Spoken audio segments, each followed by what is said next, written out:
terima kasih semua kerana hadir. Jadi hari ini kita akan bincangkan isu penggunaan Dewan Serbaguna untuk latihan muzik. Jadi saya harap semua pihak dapat menyuarakan pandangan dengan tenang. Tujuan kita untuk mencari penyelesaian, bukan menambah ketegangan. So, saya menyokong penggunaan Dewan ni untuk latihan muzik kerana ia merupakan aktiviti yang positif untuk belia. Daripada mereka ni melepak kat luar, baik mereka menggunakan tempat yang lebih selamat. Selain itu, muzik ni boleh mengeratkan hubungan antara komuniti. Saya pernah lihat anak-anak jiran ni lebih berdisiplin lepas join aktiviti muzik ni. Saya tak setuju sebab latihan muzik ni menghasilkan bunyi yang bising yang mengganggu penghuni lain. So, saya ni pula bekerja shift pagi, jadi waktu malam je saya boleh berehat. Dewan tu sepatutnya digunakan untuk mesyuarat komuniti. Jadi, tak patutlah bagi dekat online untuk guna untuk latihan muzik. Kalau dibenarkan pun, nanti online pun akan guna macam tu.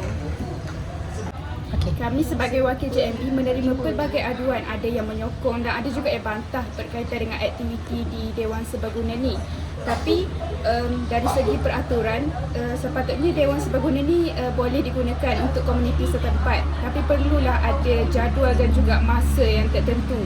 Dan kami juga perlu pastikan bahawa penggunaan Dewan ni tak menjejaskan sebarang aktiviti yang melibatkan mesyuarat rasmi dan juga mesyuarat antara penduduk.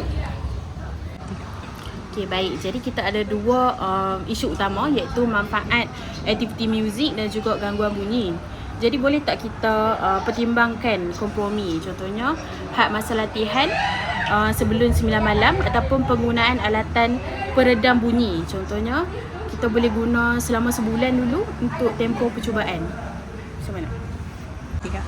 Itu boleh dipertimbangkan. Kami sanggup ikut jadual dan pastikan tidak mengganggu waktu rehat. Malah, kami boleh adakan persembahan kecil untuk komuniti supaya semua nampak hasil usaha kami. Okay, kalau kata ada kawalan dan ada cara supaya nak buat bunyi tu supaya tak bising, kena ada orang pantau lah supaya benda tu kita ikut. Saya tak nak cakap sekadar cakap je. Nanti lepas pada tu nanti jadi balik. So kena ada orang yang pantau supaya benda tu tak berlerasa lagi lah, supaya dia tak mengganggu penghuni kami ni yang rasa terganggu. Macam ni Puan, GMB boleh tetapkan garis panduan rasmi seperti jadual penggunaan, had masa dan syarat teknikal. Okey, jika melanggar kebenaran, ia boleh ditarik semula. GMB juga boleh melantik seorang penyelaras untuk memantau aktiviti setiap kali Dewan digunakan. Okay, saya melihat perbincangan ini menunjukkan konflik yang boleh diselesaikan dengan tolak ansur antara penghuni A dan penghuni B. Jadi namun saya memerhati bahawa suara penghuni B agak sedikit tegas kerana pengalaman peribadi yang mereka terganggu. So dia menunjukkan kepentingannya pihak dalam mengempati dalam komunikasi antara penghuni A dan penghuni B dalam masalah ini.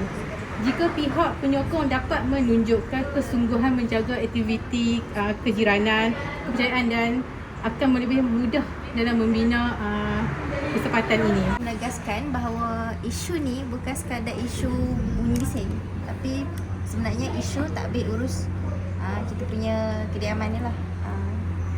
So saya rasa kalau kita tak ada peraturan yang jelas, mudahlah jadi salah faham. So saya rasa cadangan sajalah, kita patut adakan satu garis panduan yang bertulis sebagai satu dokumen rasmi, sebagai rujukan untuk semua pengguna supaya konflik masa ni tak akan berulang. Selain itu kan, saya nampak peluang yang besar untuk menjadikan aktiviti muzik ini sebagai jambatan sosial. Jika persembahan kecil ni diadakan, dapat membuang persepsi orang yang tidak setuju dengan aktiviti muzik ini. Mereka mungkin boleh melihat muzik sebagai aset komuniti, bukan gangguan. Jika komunikasi berterusan dan keterlibatan semua pihak adalah kunci.